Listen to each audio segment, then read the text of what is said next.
Satu yaitu untuk memfasilitasi pembelajaran inklusif di dalam kelas, seorang guru dapat menggunakan berbagai strategi yang konkret. Yang pertama yaitu pemahaman terhadap kebutuhan siswa. Nah, guru perlu memahami kebutuhan individu setiap siswa di dalam kelas, termasuk siswa dengan kebutuhan khusus. Nah, ini melibatkan mengenali kekuatan dan kelemahan siswa, gaya belajar siswa, serta preferensi dan minat mereka. Nah, dengan pemahaman yang baik tentang siswa, guru dapat membuat penyesuaian yang sesuai dengan pengajaran dan penilaian. Nah, yang kedua, penggunaan strategi pembelajaran yang beragam. Guru harus menggunakan berbagai strategi pengajaran yang beragam untuk memastikan bahwa semua siswa ini memiliki kesempatan untuk belajar. Nah, ini tuh mencakup penggunaan metode, pengajaran visual, auditory, dan kinestetik, serta penggunaan materi ajar yang berbeda seperti teks, gambar, video, dan presentasi. Yang ketiga yaitu kolaborasi dan kerja kelompok. Mendorong kerja kelompok dan kolaborasi antara siswa adalah strategi yang efektif dalam pembelajaran yang inklusif. Nah, ini itu dapat membantu membangun keterampilan sosial, belajar saling mendukung, dan meningkatkan pemahaman siswa melalui diskusi dan pertukaran ide. Nah, yang keempat yaitu penilaian yang inklusif. Guru perlu menggunakan metode penilaian yang inklusif ini untuk mengevaluasi pemahaman seorang siswa. Nah, penilaian yang inklusif ini termasuk memberikan pilihan penilaian yang berbeda seperti tes tertulis, presentasi, lisan, proyek kreatif, dan portofolio. Nah, selanjutnya yang terakhir yaitu penggunaan bantuan dan dukungan tambahan. Guru dapat memberikan bantuan dan dukungan tambahan kepada seorang siswa yang membutuhkannya, berupa waktu tambahan, bahan bacaan yang disederhanakan, atau pendampingan oleh guru atau asisten khusus. Contoh implementasi, guru dapat mengatur waktu tambahan untuk siswa dengan kebutuhan khusus saat mengerjakan tugas ujian. Nah, mereka juga dapat memberikan catatan ringkasan atau ringkasan materi kepada siswa yang membutuhkannya. Jika memungkinkan, guru dapat bekerja sama dengan pendidik atau konselor sekolah untuk memberikan dukungan tambahan. Nah, strategi ini dapat membantu menciptakan lingkungan belajar yang inklusif di dalam kelas, di mana semua siswa merasa diterima, dihargai, dan memiliki kesempatan yang adil untuk belajar. Nah, penting juga bagi seorang guru itu untuk terus mengamati, mengevaluasi, dan menyesuaikan strategi mereka sesuai dengan kebutuhan siswanya untuk mencapai inklusi yang baik.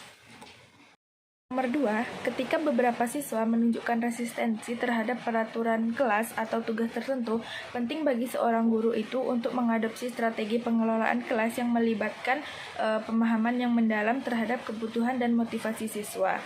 Seperti pemahaman terhadap siswa. Nah, guru itu perlu mencoba memahami alasan dibalik resistensi siswa terhadap aturan dan tugas. Mungkin ada faktor-faktor seperti ketidakmengertian, kurangnya minat, atau rasa tidak termotivasi yang mendasari perilaku mereka. Nah, dengan memahami perspektif dan kebutuhan siswa, guru dapat mengatasi masalah dengan pendekatan yang lebih tepat. Nah, yang selanjutnya yaitu mendengarkan dan berkomunikasi. Guru itu harus memberikan waktu dan ruang untuk mendengarkan keluhan ataupun ketidakpuasan siswa secara terbuka. Nah, hal ini bisa dilakukan melalui diskusi kelompok, konferensi individu, atau bahkan melalui surat elektronik jika siswa yang merasa lebih nyaman dengan cara tersebut. Nah, yang selanjutnya yaitu klarifikasi dan penjelasan. Nah, seorang guru harus menjelaskan secara jelas dan tegas aturan kelas yang dipersonalkan oleh siswa. Nah, kenapa aturan itu penting? Nah, dengan memberikan pemahaman yang jelas tentang tujuan dan manfaatnya, guru dapat membantu siswa dalam melihat nilai dari aturan dan tugas tersebut. Nah, yang selanjutnya itu melibatkan siswa dalam pembuatan aturan. Guru juga bisa melibatkan siswa dalam proses pembuatan aturan kelas untuk menciptakan rasa memiliki dan tanggung jawab bersama. Nah, dengan memberikan kesempatan untuk berkontribusi dan berpartisipasi dalam pembuatan aturan tersebut, mereka mungkin akan lebih menerima dan menghormati aturan yang telah mereka buat sendiri. Nah, selanjutnya yaitu menyediakan pilihan dan fleksibilitas. Nah, jika kemungkinan, guru dapat memberikan pilihan dan fleksibilitas dalam tugas atau aktivitas kelas. Nah, hal ini dapat membantu siswa merasa lebih terlibat dan memiliki kontrol atas pembelajaran mereka. Misalnya, seorang guru dapat memberikan pilihan topik atau metode presentasi yang berbeda untuk tugas tertentu. Nah, yang selanjutnya itu memberikan dukungan tambahan. Jika ada siswa yang membutuhkan dukungan tambahan, guru dapat menawarkan bantuan individu atau sumber daya tambahan untuk membantu mereka mengatasi tantangan yang sedang mereka hadapi. Nah, bisa berupa bimbingan pribadi, penjelasan tambahan, ataupun materi bacaan yang disesuaikan dengan tingkat pemahaman siswa. Nah, yang selanjutnya yaitu memotivasi siswa. Guru dapat menggunakan strategi motivasi yang berbeda untuk mendorong partisipasi dan keterlibatan siswa. Nah, hal ini bisa meliputi memberikan penguatan positif, penghargaan, tantangan yang menarik, ataupun kaitan pembelajaran dengan kepentingan dan tujuan siswa. Nah, perlu kita ingat bahwa setiap siswa itu memiliki kebutuhan dan motivasi yang berbeda. Oleh karena itu, kita sebagai guru perlu merespon secara individual dan fleksibel terhadap siswa yang menunjukkan resistensi dengan mengadopsi strategi yang sesuai dengan keadaan dan karakteristik mereka. Ketiga yaitu teknologi memainkan peran penting dalam pengelolaan kelas modern dengan memberikan berbagai manfaat dan peluang baru. Nah, ada beberapa cara dalam melakukan peran penting teknologi dalam pengelolaan kelas modern. Yang pertama yaitu alat pembelajaran interaktif. Teknologi dapat digunakan sebagai alat pembelajaran interaktif yang menghadirkan konten yang menarik dan beragam. Misalnya presentasi PowerPoint, video pembelajaran, simulasi, atau permainan edukatif. Nah, hal ini dapat membantu memperkaya pengalaman belajar siswa dan membuat pembelajaran lebih menarik dan menyenangkan. Nah, yang selanjutnya yaitu akses ke sumber daya informasi.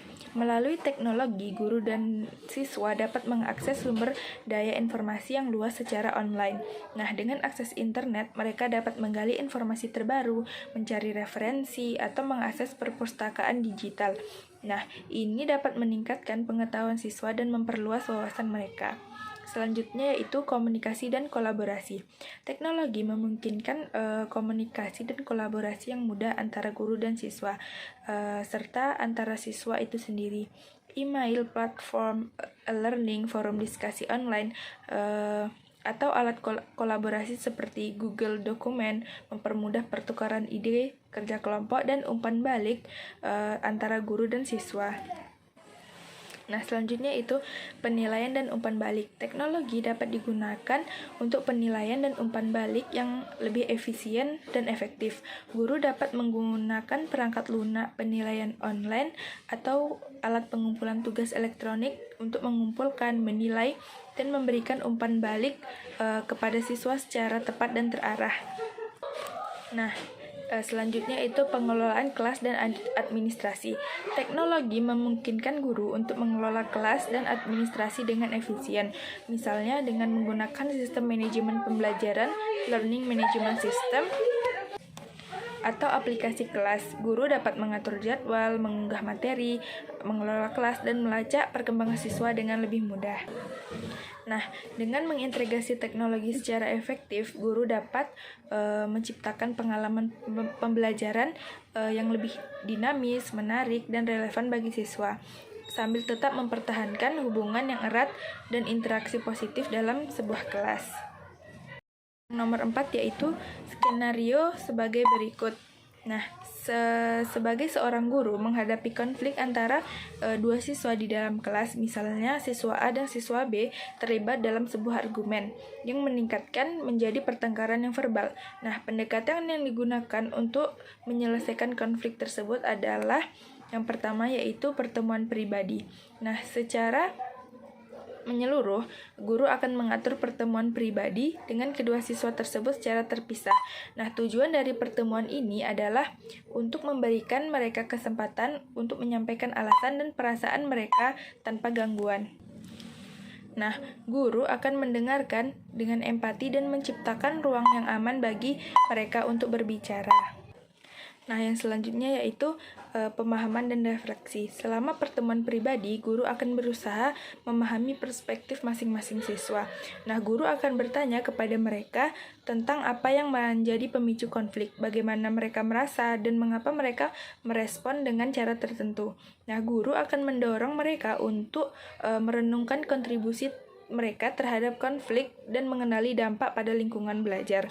Selanjutnya yaitu mediasi dan dialog. Setelah memahami perspektif mereka, guru akan mengadakan pertemuan mediasi di mana kedua siswa tersebut dapat berbicara dan mendengarkan satu sama lain dengan pengawasan guru. Nah, guru akan memfasilitasi dialog yang terarah dan mengajak mereka mencari solusi bersama. Nah, guru akan menekankan pentingnya saling menghormati dan mencari kesepakatan yang menguntungkan kedua belah pihak. Nah, yang selanjutnya yaitu pembangunan keterampilan sosial. Guru akan memanfaatkan kesempatan ini untuk mengajarkan keterampilan sosial kepada kedua siswa.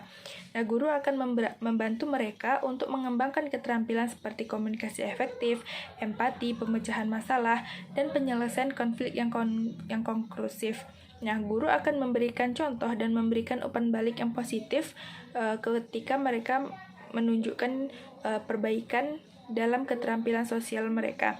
Selanjutnya yaitu kolaborasi dan kerjasama.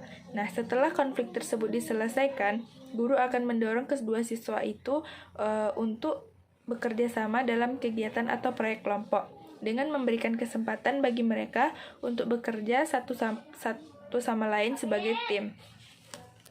Nah, guru berharap mereka dapat membangun hubungan yang lebih baik, saling memahami, dan menghargai kontribusi masing-masing. Yang terakhir yaitu pembelajaran dari konflik. Guru akan menekankan pada kedua siswa tentang pembelajaran yang dapat diambil dari konflik tersebut. Nah, guru akan membantu mereka memahami bahwa konflik adalah bagian dari kehidupan dan dapat menjadi peluang untuk pertumbuhan pribadi dan interpersonal. Nah, guru akan mengajak mereka untuk menerapkan keterampilan yang telah mereka pelajari dalam situasi konflik di masa depan. Nah, dengan pendekatan ini, guru berharap akan mengatasi konflik antara kedua siswa dalam menciptakan lingkungan belajar yang positif. Nah, siswa akan belajar untuk mengelola konflik dengan cara yang sehat dan konstruktif, mengembangkan keterampilan yang sosial yang penting, dan membangun hubungan yang lebih baik satu sama lain. Nah, hal ini akan menciptakan lingkungan belajar yang aman, inklusif, dan mendukung bagi semua siswa di kelas. 5 yaitu merancang dan melaksanakan kegiatan pembelajaran kolaboratif di dalam kelas melibatkan beberapa langkah dan strategi.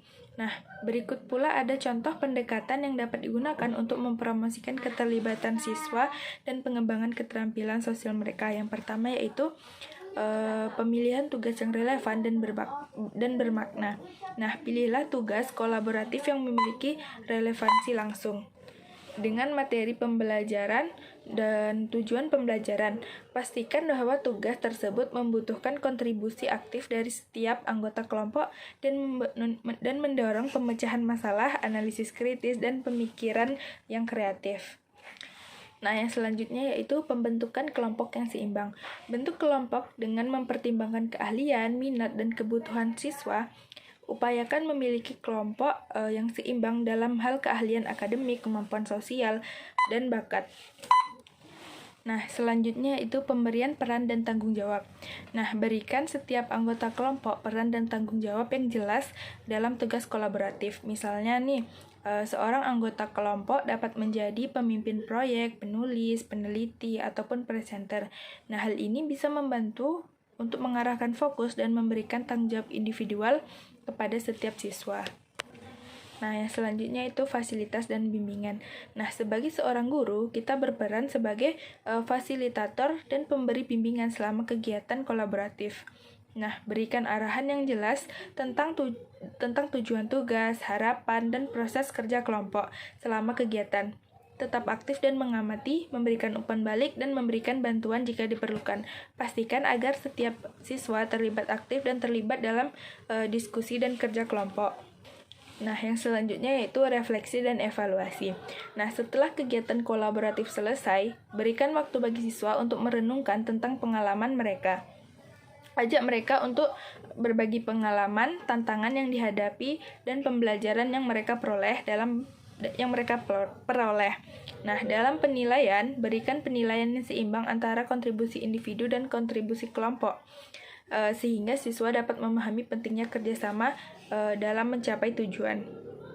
Nah, melalui kegiatan pembelajaran kolaboratif, siswa akan terlibat secara aktif dalam pembelajaran, membangun keterampilan sosial seperti kerja tim, komunikasi, negosiasi, kepemimpinan, dan belajar saling mendukung. Nah, mereka akan belajar untuk mendengarkan pandangan orang lain, menghargai perbedaan, dan bekerja bersama dalam mencapai tujuan bersama. Nah, kegiatan kolaboratif ini juga memungkinkan siswa untuk mengembangkan keterampilan pemecahan masalah, berpikir kritis, dan kreativitas melalui interaksi dengan teman sebaya.